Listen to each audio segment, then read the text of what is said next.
Assalamualaikum warahmatullahi wabarakatuh. Kita mulai dari materi yang pertama, yaitu pengertian bullying. Apa sih bullying itu? Bullying adalah tindakan penggunaan kekuasaan atau menyakiti seorang kelompok atau sekelompok orang secara verbal, fisik, maupun psikologi, sehingga korban merasa tertekan, trauma, dan tak berdaya. Jadi, intinya bullying itu seperti penindasan seseorang karena memiliki kekurangan atau memiliki sebuah hal yang tidak bisa orang lain terima. Dan pelakunya itu adalah orang-orang yang biasanya gampang tersulut emosi. Kita langsung ke jenis-jenis bullying. Jadi, apa saja sih jenis-jenis bullying itu? Yang pertama ada bullying secara verbal atau dengan kata-kata. Bullying ini dilakukan oleh pelaku secara intimidasi melalui kata-kata kepada korban bullying seperti nama, julukan buruk, celaan, hinaan, fitnah, teror, gosip, dan pernyataan-pernyataan yang harus diselidiki kebenarannya. Dampak bagi korban seperti kepercayaan diri yang rendah, tidak dapat berinteraksi dan bersosialisasi dengan baik, mudah marah, dan cenderung menjadi pemurung. Jadi, bullying secara verbal ini rata-rata bisa berkembang menjadi bullying seperti bullying secara fisik, bullying secara rasional, atau bullying secara elektronik. Bullying verbal lebih dominan, bisa terjadi dimanapun. Jadi lebih banyak bullying secara verbal daripada bullying secara fisik ataupun secara rasional. Nah, selanjutnya kita lanjut ke bullying secara fisik. Jenis bullying ini melibatkan kontak fisik antar pelaku dan korban, baik secara langsung maupun tidak langsung. Bullying jenis ini termasuk memukul, menendang, melempar, mencekik, menggigit, meludahi, bahkan menghancurkan barang-barang milik korban. Kemungkinan besar pelaku bullying ini akan cenderung melakukan tindakan kriminal di kemudian hari.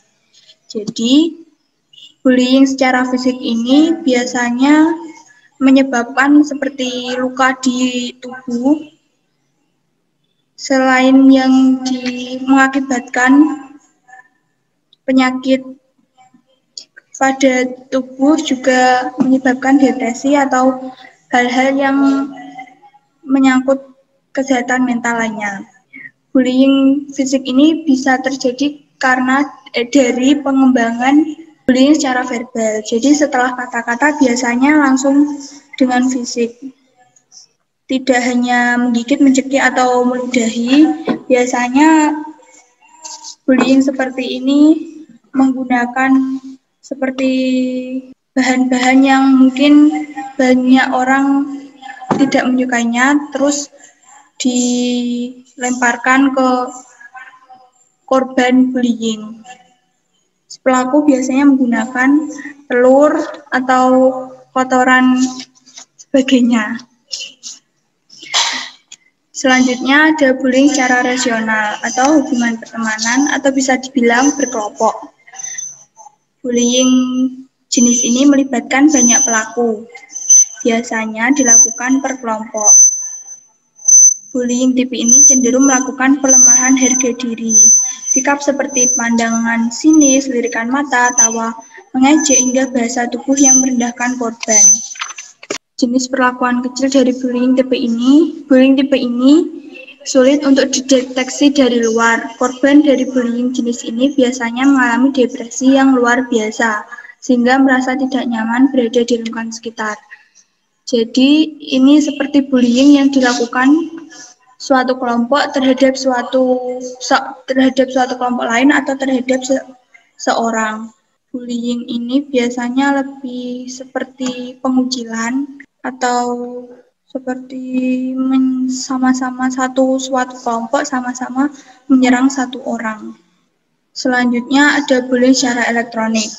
Bullying ini biasanya meliputi kata-kata kasar atau gambaran yang tidak senonoh, di mana pelaku mengirimkan gambar-gambar, kata-kata, ataupun video tersebut melalui media elektronik seperti SMS, chatting, atau media sosial populer lainnya.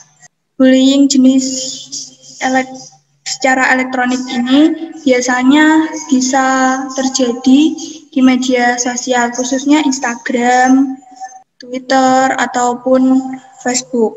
Biasanya ini terjadi karena seorang korban bullying melakukan sesuatu yang banyak orang tidak suka.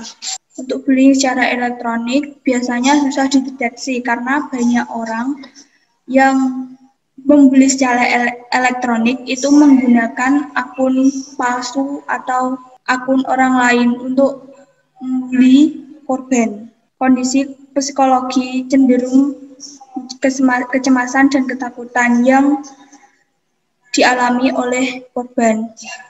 Mereka tidak ragu menarik diri dari lingkungan sosial. Jadi korban dari bullying elektronik ini biasanya akan mengunculkan diri setelah dia dibully secara elektronik. Karena bullying secara elektronik itu lebih banyak orang yang bisa mengatakan atau mengikuti bullying tersebut. Contoh seperti kasus bullying di jejaring sosial yang melibatkan seorang artis ataupun anak sekolah. Biasanya mereka dihujat di kolom komentar ataupun melalui tagar yang diviralkan. Setelah memahami 4 poin jenis-jenis bullying, kalian pasti tahu apa itu bullying dan bagaimana dampak dari pelaku terhadap korban. Setelahnya, kita perjelas dampak negatif bullying bagi korban itu apa sih? Nah, dampak negatifnya bagi korban itu fisiknya terganggu. Seperti yang tadi, poin kedua, jenis-jenis bullying secara fisik. Jadi, poin kedua itu fisiknya terganggu, bisa menyebabkan fisiknya terganggu, seperti cedera, terluka, sakit, dan sebagainya. Bisa saja dia bisa mendapatkan benturan yang mengakibatkan cedera, terluka, ataupun memar yang terdapat di bagian tubuhnya. Banyak kasus ini terjadi di lingkungan sekolah yang biasanya diakibatkan oleh pukulan atau pukulan benda keras seperti kayu ataupun meja atau kursi.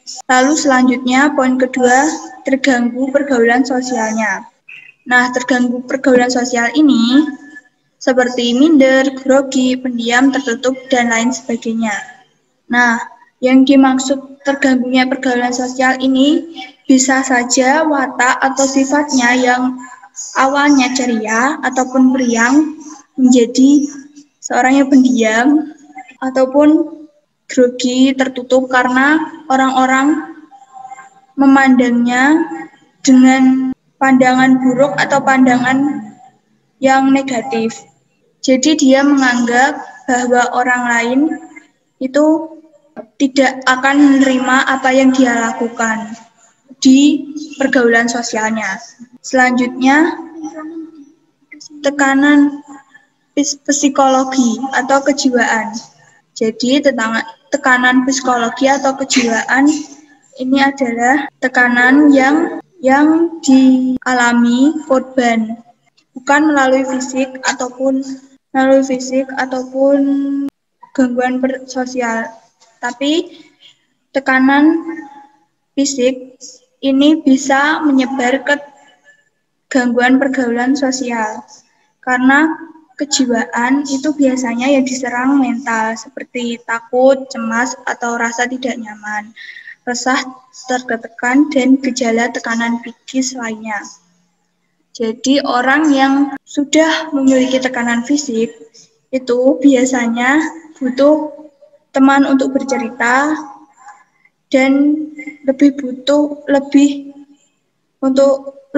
membutuhkan untuk mendapatkan teman yang menerima dia dengan apa yang dia miliki seperti rasa takut, cemas, dan rasa tidak nyamannya.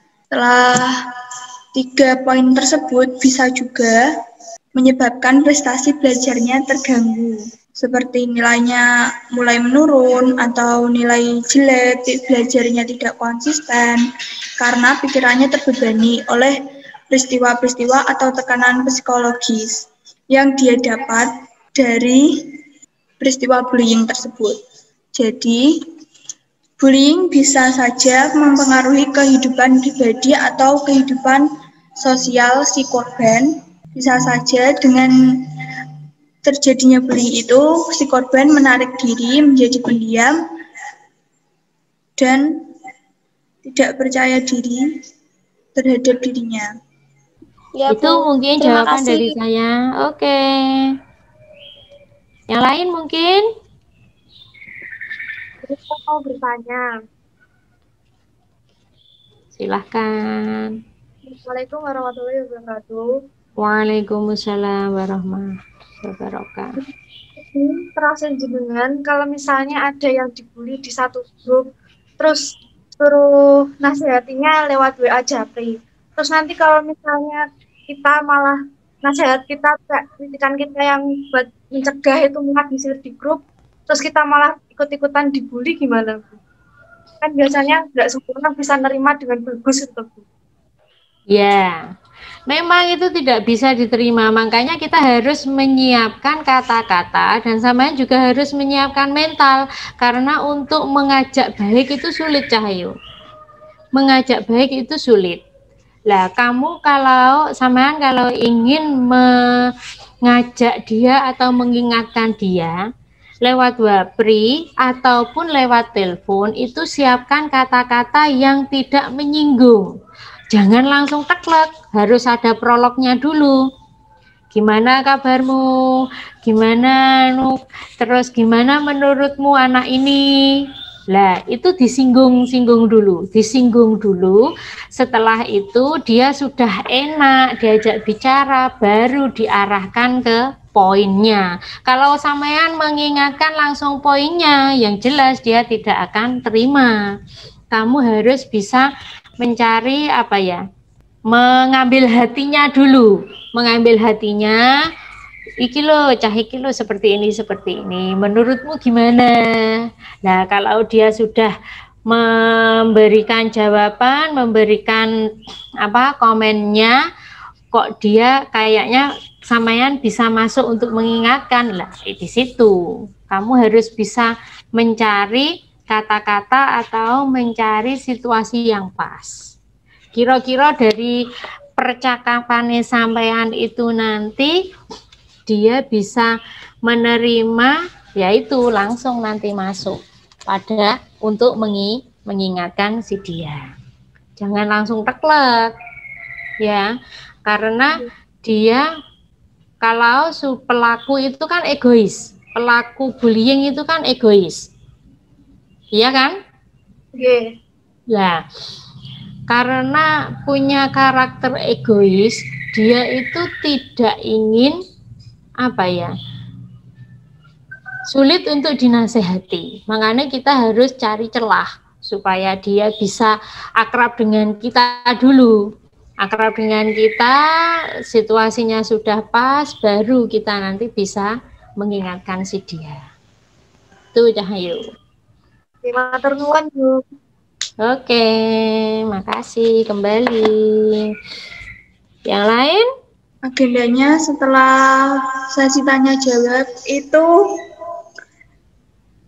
rencananya langsung penutup, Bu. Oke, untuk mempersingkat waktu itu tadi materi tentang bullying dan cara mencegahnya.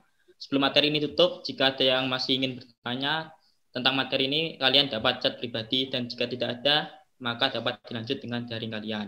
Sekian, terima kasih atas ketenangan teman-teman dalam mengikuti materi kali ini. Semoga dalam presentasi kali ini dapat menambah wawasan, dan apabila ada tutur kata yang kurang berkenan, mohon maaf. Dan selamat siang, selamat melanjutkan daringnya. Yang diajak mabar, silakan mabar, tapi jangan lupa untuk tugasnya. Dan semuanya boleh keluar dari Zoom ini. Sekian, terima kasih. Terima kasih. Wassalamualaikum warahmatullahi wabarakatuh.